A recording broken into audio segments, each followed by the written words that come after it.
Quand mon père a lâché, sèchement, « Tu n'es pas invité à Noël cette année », j'ai calmement. Et sans hésiter, viré en retour les 8,000 $ que je lui avais envoyés. Puis j'ai annulé sa réservation de chalet. Au matin, 31 appels en absence, et un message, m'ont fait rire. La femme de la banque a dit, alerte à la fraude. De la même manière que la plupart des gens prononcent le nom de quelqu'un, d'un ton neutre. Professionnel, déjà à moitié passé à la phrase suivante. Et il m'a fallu 3 bonnes secondes entières, pour comprendre qu'elle parlait de mon compte. Et non de celui d'un inconnu. Quelqu'un a tenté de faire une réservation, en utilisant les coordonnées de votre carte. Ce matin, a-t-elle dit. Le système l'a signalé, car le nom de facturation enregistré ne correspond pas, en effet, au titulaire de la carte. Je l'ai sous le nom de Pause, des papiers qui se mélangent. Quelque part de son côté. Grant Whitlock. Est-ce que ce nom vous dit quelque chose? Cela me disait absolument tout. C'était le nom de mon père, sur ma carte, pour un chalet qu'il avait essayé de réserver.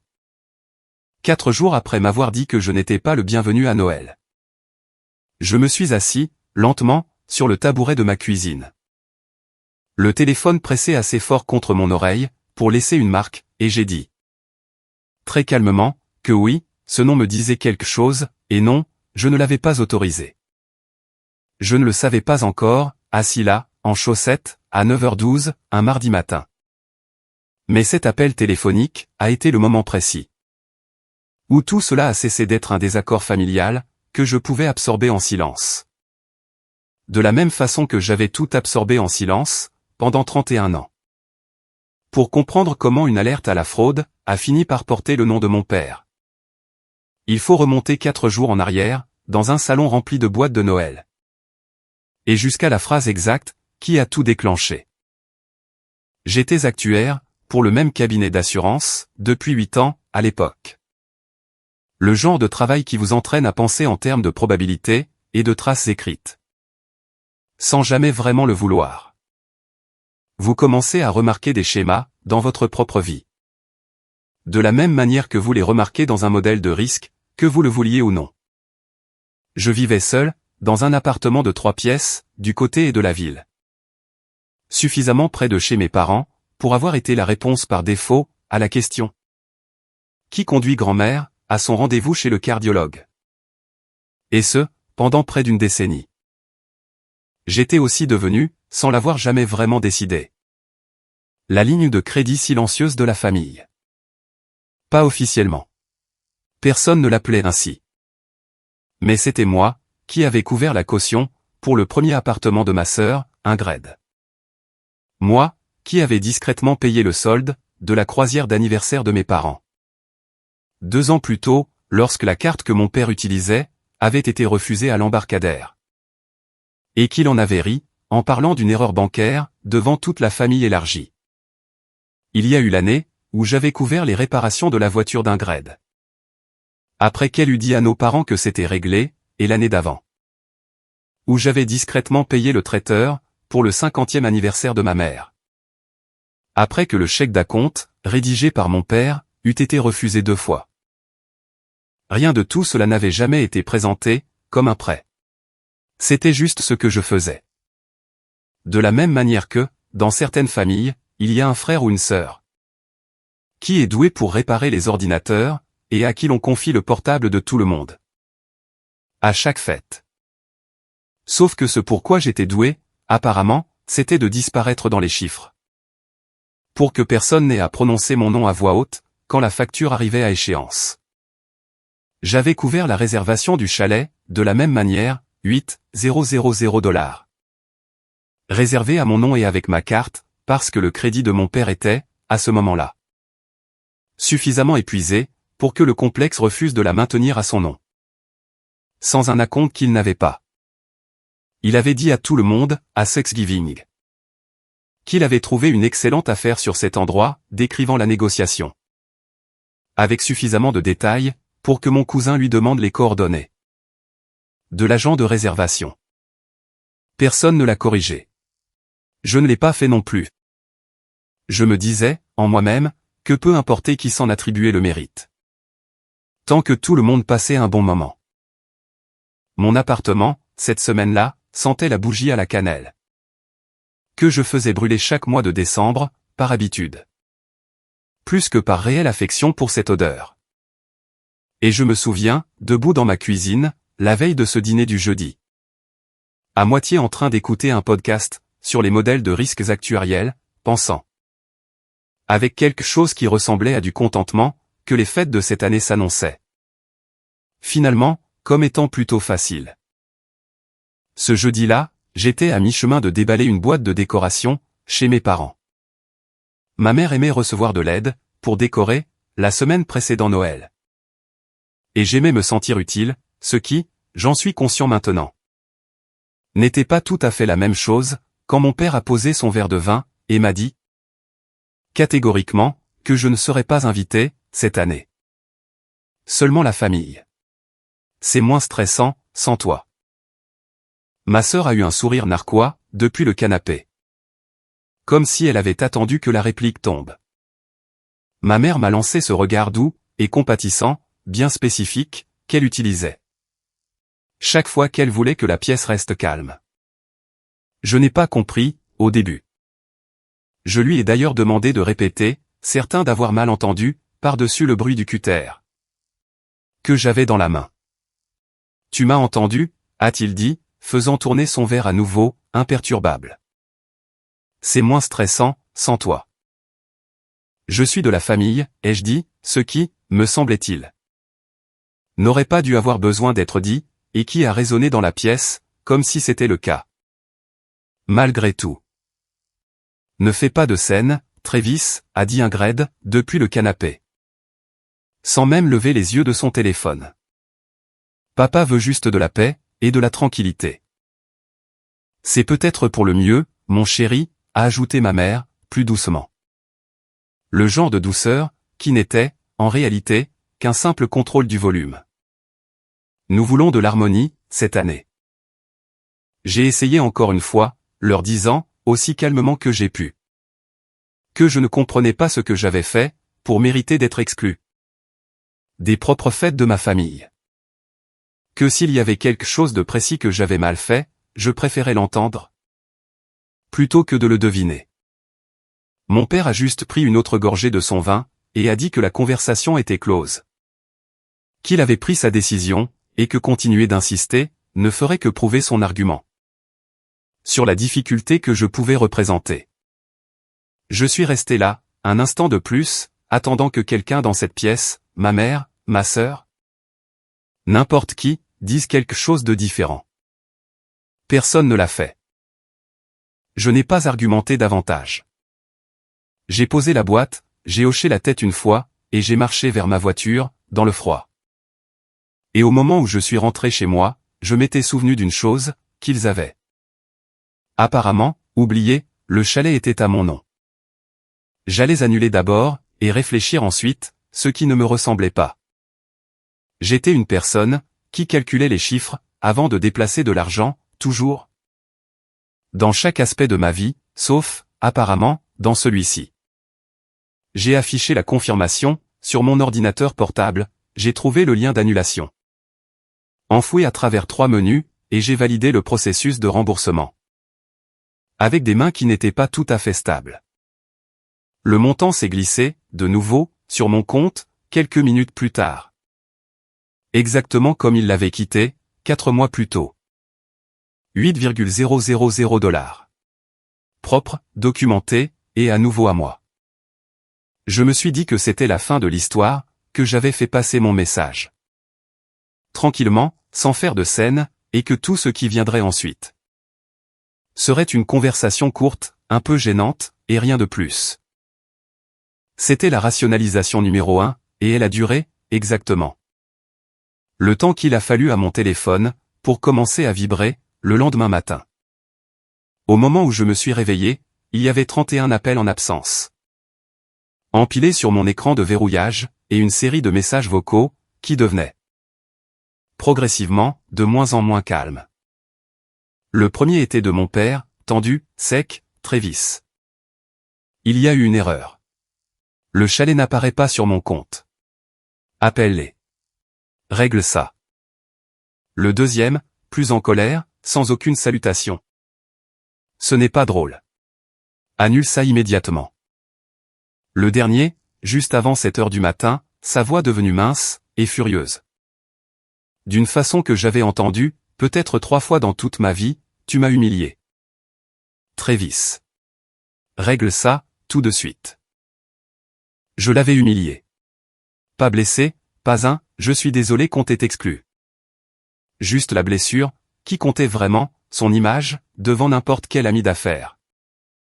Et membre de la famille élargie, à qui il s'était déjà vanté. Au sujet de la bonne affaire qu'il avait trouvée.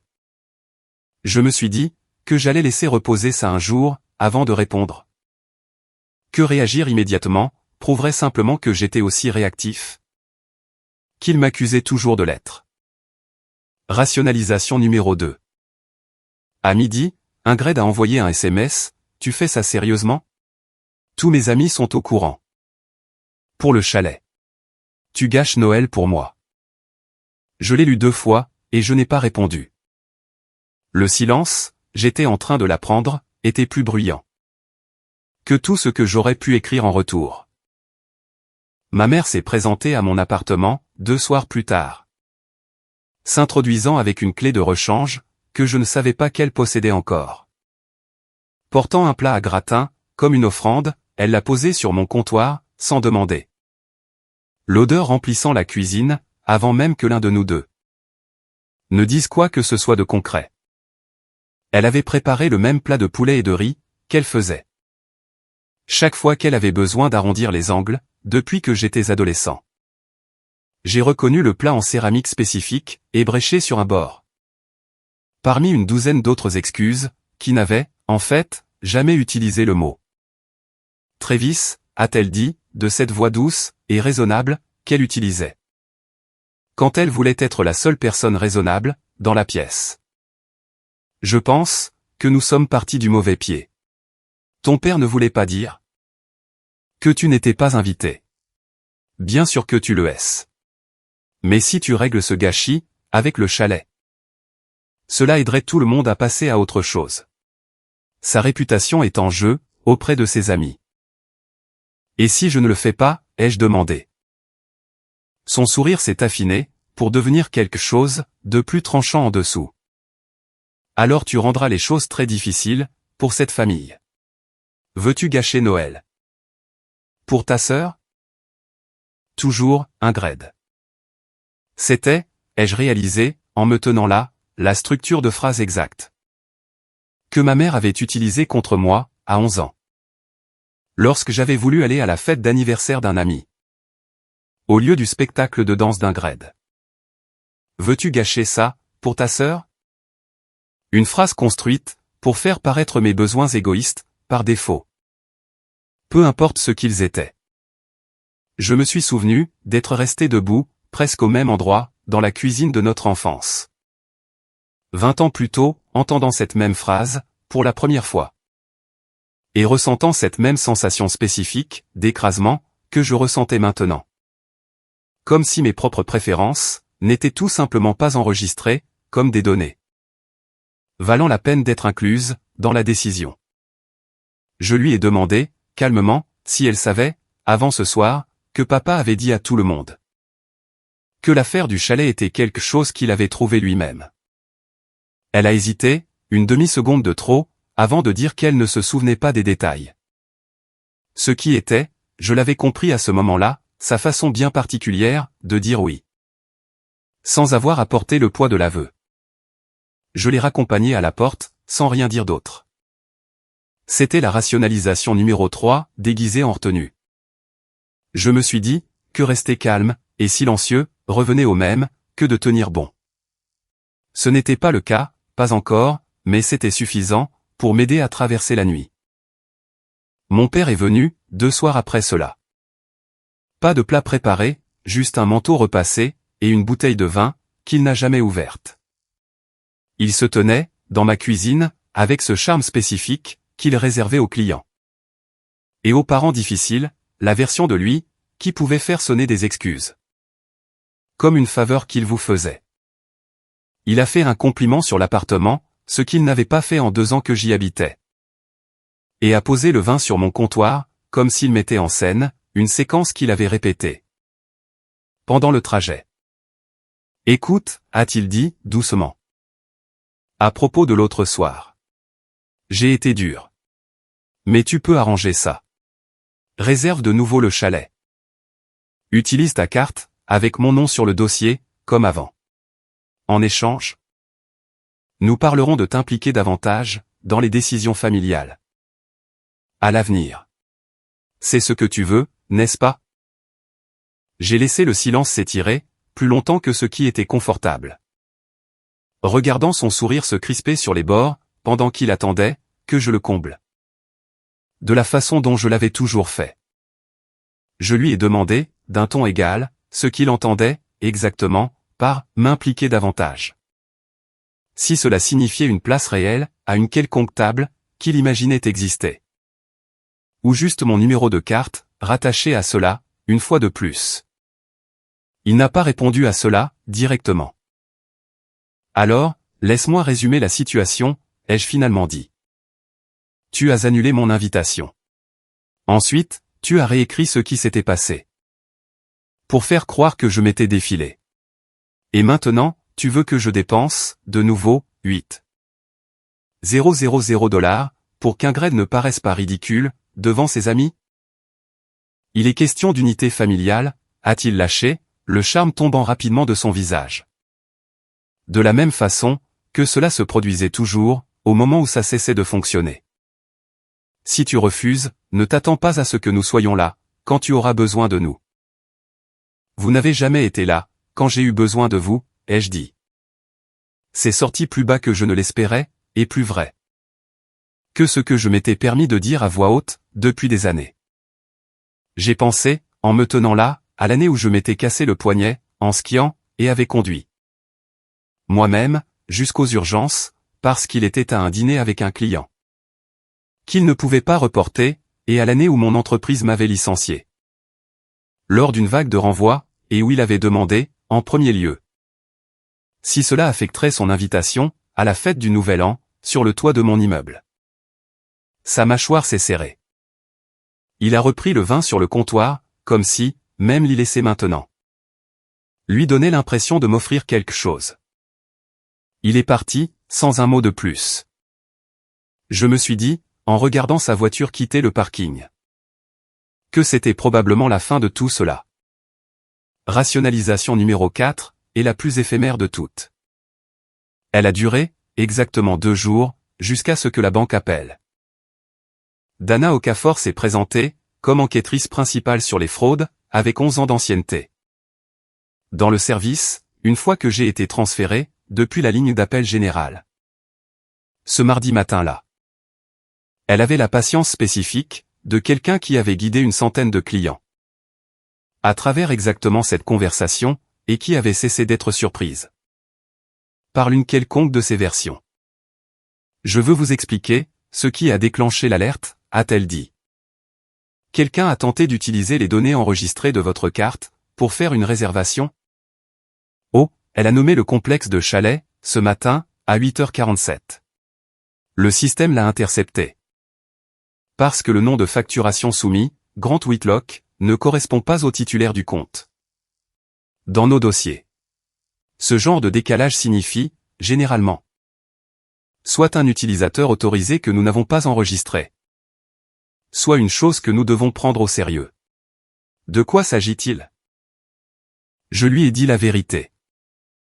Mon père, que je n'avais pas autorisé à utiliser ma carte, semblait avoir essayé de réserver à nouveau la réservation exacte, que j'avais annulée 4 jours plus tôt. En utilisant des détails enregistrés, auxquels il n'aurait pas dû avoir accès du tout. À moins qu'il ne les ait extraits d'un vieil email de confirmation. Ou d'un remplissage automatique sauvegardé, sur un ordinateur familial partagé, que j'avais utilisé. Chez lui, plus d'une fois, au fil des ans. C'est une fraude s'apparentant à l'usurpation d'identité, quelle que soit la relation. A dit Dana, sans méchanceté. Je suis tenu de le signaler comme tel, en interne, et je vous recommanderais de déposer un rapport de police, si vous voulez que cela soit, formellement, enregistré. Pas nécessairement, pour porter plainte. Mais parce qu'un rapport documenté vous protège, si cela se reproduit. Et qu'il vous donne un moyen de pression, si jamais vous avez besoin de prouver qu'il y a un schéma récurrent. Elle m'a expliqué les procédures, méthodiquement, le gel de la carte compromise, cet après-midi-là. L'émission d'une carte de remplacement, avec un nouveau numéro, d'ici le jour ouvrable suivant. L'ajout d'une authentification à 2 facteurs, à chaque compte lié à mon nom. Et le signalement de mon profil, en interne, afin que toute tentative de transaction future, depuis un appareil non reconnu, nécessite un rappel manuel, avant traitement. J'ai tout noté, au dos d'une enveloppe, comme si j'étais de retour dans une salle de déposition. Au lieu de ma propre cuisine, l'exactitude spécifique du processus, apaisant, dans ma poitrine. Quelque chose, que 4 jours de chaos familial, n'avaient pas réussi à effleurer. Encore une chose, a ajouté Dana, avant que nous ne raccrochions. Vous avez mentionné, que ce n'était pas la première fois, que de l'argent circulait bizarrement entre vous, et un membre de votre famille. Je ne peux pas ouvrir d'enquête sur des transactions passées, sans documentation plus précise. Mais, si jamais vous voulez établir un schéma formellement, à des fins légales, et pas seulement pour avoir l'esprit tranquille, commencez à conserver des registres datés. Dès maintenant. Il est beaucoup plus facile de construire une chronologie vers l'avenir que d'en reconstituer une à l'envers. J'ai appelé, moi-même, le complexe de chalets, cet après-midi-là. Et je suis tombé sur Colette Venwick, la directrice des services aux clients. 9 ans dans la gestion hôtelière, qui m'a confirmé, une fois que j'ai expliqué la situation, que leur système de réservation avait, lui aussi, signalé la tentative de nouvelle réservation pour une non-concordance de nom, et avait refusé de la traiter. Sans une vérification d'identité supplémentaire, vérification que mon père n'avait pas été en mesure de fournir, car le compte, le numéro de confirmation et le profil de fidélité existaient tous sous mon seul nom. Pour ce que ça vaut, a-t-elle ajouté, sa voix portant la lassitude spécifique de quelqu'un qui avait eu cette conversation exacte, plus d'une fois, pendant la période des fêtes. Nous voyons cela, plus souvent que vous ne le penseriez, à cette période de l'année. Les familles et les réservations ne font pas toujours bon ménage, surtout une fois qu'un acompte a déjà été payé par quelqu'un d'autre que la personne qui essaie de l'utiliser. Je suis heureuse que notre système ait intercepté cela avant que la moindre charge ne soit passée sur votre carte.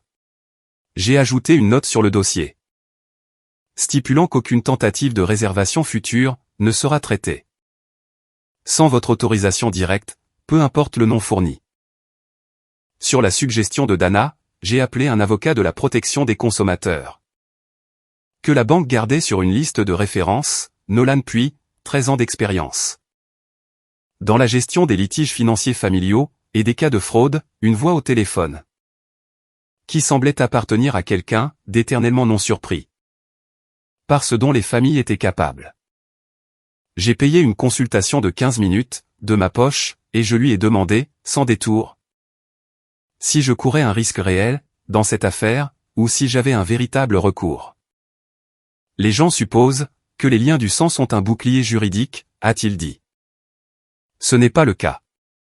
Cela rend, simplement, les procureurs, et les jurys, plus réticents à traiter l'affaire, de la façon dont ils traiteraient un étranger qui ferait la même chose. La tentative d'utilisation de vos informations de paiement enregistrées sans autorisation est techniquement, exactement, ce que la loi sur la protection contre la fraude est censée couvrir. Qu'il s'agisse d'un membre de la famille ou non. La décision de poursuivre formellement, ou non, vous appartient entièrement. Ce que je recommanderais, quoi qu'il en soit, c'est de tout documenter. Maintenant, par écrit, avec des dates. Car dans 6 mois, si cela se reproduit, vous voudrez avoir une trace écrite, qui existe déjà, plutôt qu'une trace que vous essayez de reconstituer, de mémoire. Il a également suggéré, avec douceur, que, si j'avais couvert les dépenses familiales. De manière informelle, pendant des années, sans que rien ne soit par écrit. Il vaudrait peut-être la peine, de décider, à l'avenir. Si tout et d'ultérieur devait s'accompagner, d'une documentation. Pas par dépit, a-t-il dit, mais parce que la générosité non écrite a le don de devenir. Discrètement, une obligation non écrite. Sur sa suggestion, j'ai déposé un rapport, auprès de l'unité locale des crimes financiers. Où l'inspecteur Issef Baptiste, 14 ans de service dans la police, a pris ma déclaration. Par téléphone, avec une voix si peu pressée, qu'elle a rendu toute cette affaire, plus petite et plus gérable, qu'elle ne l'était une heure plus tôt. Il a posé des questions précises, et prudentes, l'heure exacte de la tentative de transaction. Si mon père avait déjà eu l'autorisation explicite d'utiliser la carte. Si c'était la première fois que de l'argent ou des informations financières circulaient entre nous. Sans mon consentement, et il m'a relu la déclaration finale 2 fois, avant de la clôturer. Nous n'engagerons pas de poursuite, à moins que vous ne le vouliez, a-t-il dit. La plupart des affaires familiales, comme celle-ci, se résolvent. Sans que personne ne le souhaite, et je comprends pourquoi. Mais je suis heureux. Que vous le mettiez sur papier. Les gens oublient, à quel point une trace écrite a de l'importance. Jusqu'au jour où c'est la seule chose, que tout le monde croit. Il m'a donné un numéro de dossier, et m'a dit de le garder quelque part, où je ne le perdrai pas. De la même façon que vous garderiez un reçu, pour un objet coûteux. J'ai raccroché, ce soir-là, avec un numéro de dossier, un nouveau numéro de carte. Et un vrai dossier physique, parce que certaines habitudes de travail m'avaient suivi. À la maison, étiqueté avec une date, et contenant 4 documents à l'intérieur. La confirmation originale, l'avis d'annulation, la transcription de l'alerte à la fraude. Que Dana m'avait envoyé par email, et une capture d'écran des SMS d'Ingrid. Je ne savais pas encore exactement ce que j'allais en faire. Je savais juste que je n'allais plus être le seul à comprendre ce qui s'était réellement passé. Les 3 jours, entre l'appel pour fraude et le dîner d'anniversaire de mes grands-parents, ont été les plus difficiles de toute cette période, plus difficiles encore que la nuit où l'on m'avait dit que je n'étais pas invité. J'ai gardé le dossier ouvert, sur la table de ma cuisine, la majeure partie de ce samedi. Relisant les 4 mêmes documents, comme si, les examiner suffisamment de fois, rendrait la décision évidente. Une part de moi voulait simplement tout remettre à Nolan puis et laisser la lettre d'un avocat parler, de façon propre et procédurale. Rien de désordonné, ni de public à ce sujet. Une autre part de moi ne voulait rien dire du tout, pour laisser mon père absorber, discrètement, ce que la banque et le complexe hôtelier avaient déjà refusé de le laisser faire. Et considérer cela comme suffisant. Aucune de ces options ne me semblait juste. La lettre d'un avocat garderait toute l'affaire invisible, pour tout le monde. À l'exception de nous deux, et l'invisibilité était exactement la condition qui avait permis à cela de perdurer pendant une décennie. Ne rien dire signifiait que ma mère et Ingrid continueraient à croire n'importe quelle version de l'histoire qui leur permettrait de dormir la nuit. Que j'avais réagi de manière excessive, que j'avais humilié la famille pour rien. Que la véritable blessure, ici, c'était la fierté d'Ingrid, qui avait été gâchée, au lieu du fait qu'un homme essayait d'utiliser l'identité de son fils, sans permission. Mes mains n'étaient pas tout à fait stables, de tout le week-end. Animé par un bourdonnement d'adrénaline sourd et persistant, dont je ne m'étais pas totalement débarrassé, depuis l'appel pour fraude. Et, le dimanche soir, j'ai décidé, non sans une certaine crainte sur ce que cela allait me coûter, que la seule version de la vérité qui comptait était celle que tout le monde entendrait en même temps, dans la même pièce. Sans aucune marge laissée, pour la réécrire par la suite. La révélation a eu lieu, 3 jours plus tard, lors du dîner du 40e anniversaire de mes grands-parents, un événement que j'avais presque raté, vu les circonstances. Avant de décider que l'éviter ne ferait que donner à ma famille une chance de plus de contrôler l'histoire, dans une pièce où je n'étais pas. Le restaurant avait loué son arrière-salle, pour la soirée, des nappes blanches. Un écran de diaporama déjà installé dans le coin, pour les photos d'anniversaire. Une trentaine de parents, et d'amis de la famille, remplissant de longues tables. Sous des guirlandes lumineuses, que le cousin de quelqu'un, avait passé une heure à accrocher. Un grade, avec déjà 4 verres de vin dans la soirée, n'a pas pu résister au public de tante. D'oncles, et des vieux amis de golf de mon grand-père. Noël a été un désastre, parce que Travis s'est défilé, a-t-elle dit. Assez fort pour attirer l'attention de toute la table, sa voix ajustée pour un public. Plutôt que pour moi. Papa et moi, avons dû nous démener, pour réparer tout ce qu'il avait gâché. Je me suis levé. Je n'avais pas prévu le projecteur. J'avais apporté mon ordinateur portable, surtout par habitude. Pensant que j'en aurais peut-être besoin pour toute autre chose, mais l'écran était déjà connecté. Et chaud, à cause du diaporama précédent, et il a fallu moins d'1 minute, pour changer la source. La première diapositive, était la confirmation originale du chalet, mon nom, ma carte. Horodatée de 4 mois plus tôt. La deuxième, était l'avis d'annulation, le remboursement retombant sur mon compte. Daté du lendemain matin du jour, où l'on m'avait dit que je n'étais pas invité. La troisième, était une capture d'écran, des propres messages d'un grade, horodaté du même jour. Tous mes amis sont au courant, pour le chalet. Tu gâches Noël pour moi. À côté d'une publication publique, de son compte, d'il y a 3 semaines. Légendé avec le nom du complexe hôtelier, et 3 émojis de flammes. La dernière diapositive, était la transcription de l'alerte à la fraude. Provenant de l'email de Dana Okafor, le nom de mon père. Imprimé clairement sous la mention « nom de facturation soumis », à côté d'un horodatage. Datant de 4 jours, après qu'il m'eût dit, dans son propre salon, que je n'étais pas le bienvenu. Voici, ai-je dit aussi calmement que je pouvais le faire. La chronologie réelle. Ils m'ont dit, que je n'étais pas invité. Alors j'ai annulé une réservation, qui a toujours été mienne. Quand cela ne leur a pas permis d'obtenir ce qu'ils voulaient, quelqu'un a essayé d'utiliser ma carte, sans ma permission. Pour la réserver à nouveau. Personne n'a rien dit, pendant un long moment. Une fourchette, a cliqueté contre une assiette, quelque part au bout de la table. Mon oncle Foster, a marmonné doucement, mais pas assez bas, je savais, que quelque chose clochait. Dans tout ce voyage. L'un des vieux partenaires de golf de mon grand-père, un homme que j'avais connu, toute ma vie. Comme étant d'une politesse sans faille, a juste secoué la tête, et a dit, incroyable. D'un ton qui faisait clairement comprendre, de qui exactement il parlait. Ma cousine Odessa, assise vers le milieu de la table, avait son téléphone à moitié levé. Avant de sembler changer d'avis, et de le reposer, mais pas avant que je n'ai remarqué. Plusieurs autres membres de la famille, jetant un coup d'œil à leurs propres écrans, déjà en train. Je le soupçonnais, de s'envoyer des messages sous la table. Un grade a bégayé quelque chose, à propos de contexte, que personne ne l'a laissé finir.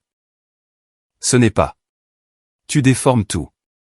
Ce n'est pas ce qui c'est réellement, avant que sa voix ne s'éteigne dans le silence, lorsque même son propre petit ami, assis à côté d'elle, a doucement glissé sa main, pour l'enlever de son épaule. Le visage de ma mère, s'est replié sur lui-même, la douceur apitoyée disparue. Remplacé par quelque chose, de plus proche de la panique. Mon père, est resté très immobile, en bout de table, pâle. Sa mâchoire travaillant comme s'il mâchait une phrase, qu'il n'arrivait pas tout à fait à assembler. J'ai pensé, que ce serait la fin naturelle de l'histoire, la pièce devenant silencieuse. Le diaporama se fermant, chacun laissé face à ce qu'il venait de voir. Ce ne fut pas tout à fait le cas. Ma grand-mère, âgée de 82 ans, assise à la tête de la table. Dans la robe qu'elle avait portée à son propre mariage, 40 ans plus tôt. Fut celle qui brisa le silence, et pas de la façon, dont quiconque l'aurait prévu. Elle a posé sa fourchette, avec un petit cliquetis délibéré, qui a porté plus loin que n'importe quelle voix élevée de la soirée.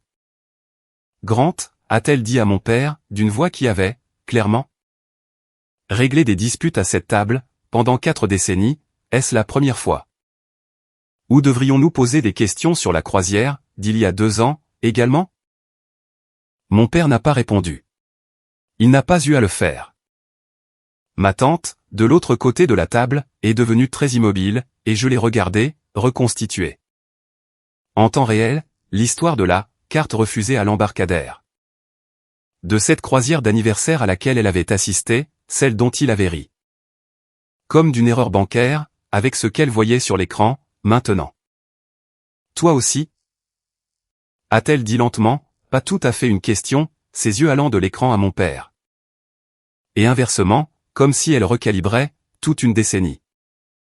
De petites bizarreries à moitié oubliées, en une seule forme, peu flatteuse.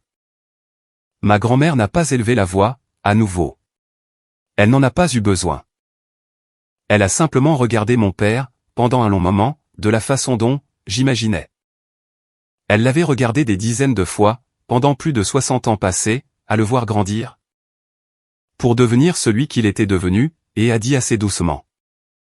Pour que seules les quelques chaises les plus proches l'entendent, je t'ai mieux élevé que ça. Grant. Je ne sais pas, quand tu as cessé d'y croire.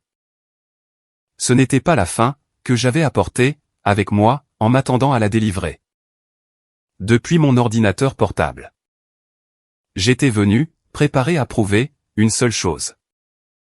Ce qui s'est réellement déroulé, c'est une décennie de petites dettes, absorbées en silence. Finalement détaillées à voix haute, devant la seule pièce. Pour laquelle mon père avait passé toute sa vie, à se forger une image. Les jours qui ont suivi le dîner, ne sont pas non plus restés confinés, à cette seule pièce. Ma tante a appelé, 2 jours plus tard, pour dire qu'elle avait revu, ses propres relevés bancaires. Après cette nuit-là, et avait trouvé un transfert vers mon père, datant de 3 ans plus tôt. Un prêt à court terme, lui avait-on dit à l'époque, qui n'avait jamais été remboursé. Et qu'elle avait été, trop gênée, d'évoquer de nouveau. Mon oncle Foster a mentionné, presque au passage, que l'un de ses amis golfeurs, qui était au dîner, évoluait dans le même cercle d'affaires, que le plus gros client de mon père, et que ce client avait apparemment posé une question pointue, lors d'une réunion, cette semaine-là. Sur tout ce qui s'était passé à ce dîner de famille, dont tout le monde parle. Mon père n'a rien voulu confirmer ni nier, à ce sujet, quand j'en ai entendu parler. De seconde main, mais Ingrid a mentionné, dans un SMS auquel je n'ai pas répondu, qu'il était rentré de cette réunion, d'une humeur, qu'elle n'avait pas vue chez lui. Depuis des années. Ingrid elle-même, a passé la majeure partie de la semaine suivante, à répondre aux messages. Des mêmes amis, auprès desquels elle s'était vantée au sujet du chalet, dont plusieurs, il s'est avéré, avaient été au dîner, ou en avaient entendu parler, dans les heures qui ont suivi. Elle m'a envoyé un message une fois, tard, un jeudi, pas vraiment des excuses. Plutôt une sorte de confession abasourdie, je ne savais pas pour l'histoire de la croisière. Ou du traiteur. Je croyais, que c'était juste cette fois-ci. Je n'ai pas répondu à ce message, non plus.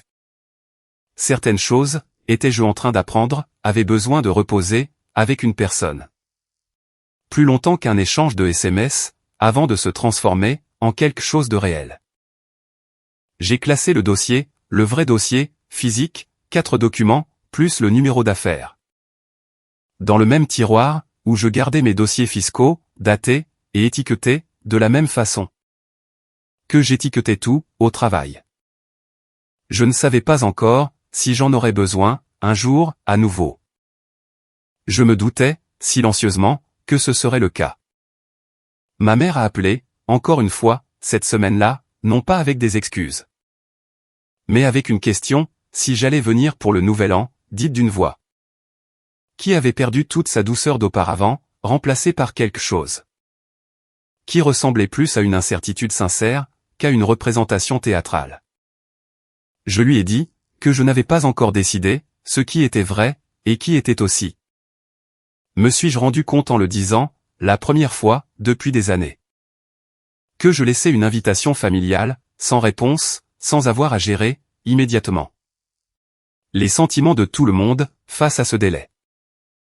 J'ai fermé l'ordinateur portable, je l'ai glissé dans mon sac, et j'ai regardé mon père. Une dernière fois, sans colère, ce qui m'a surpris, plutôt avec quelque chose de plus proche. De la clarté nette, d'avoir terminé un long calcul, pour finalement voir le chiffre. Au bas de la page. Ma grand-mère a croisé mon regard, à travers la table, avec le plus léger des hochements de tête. Comme si elle comprenait, exactement, ce qu'il m'en avait coûté, de me lever dans cette pièce. Et exactement pourquoi, je l'avais fait quand même. J'ai ramassé mon manteau, sur le dossier de ma chaise. J'ai dit un au revoir calme à mes grands-parents, qui n'avaient rien de théâtral, et j'ai marché. Devant les guirlandes lumineuses, et le gâteau à moitié mangé, puis devant le silence figé. Et furieux, de mon père, en direction de la porte. Joyeux Noël, ai-je dit, à personne, et à tout le monde à la fois, puis... Je suis sorti dans l'air froid, et vif, du parking. Et je ne me suis pas retourné, pour voir qui me suivait.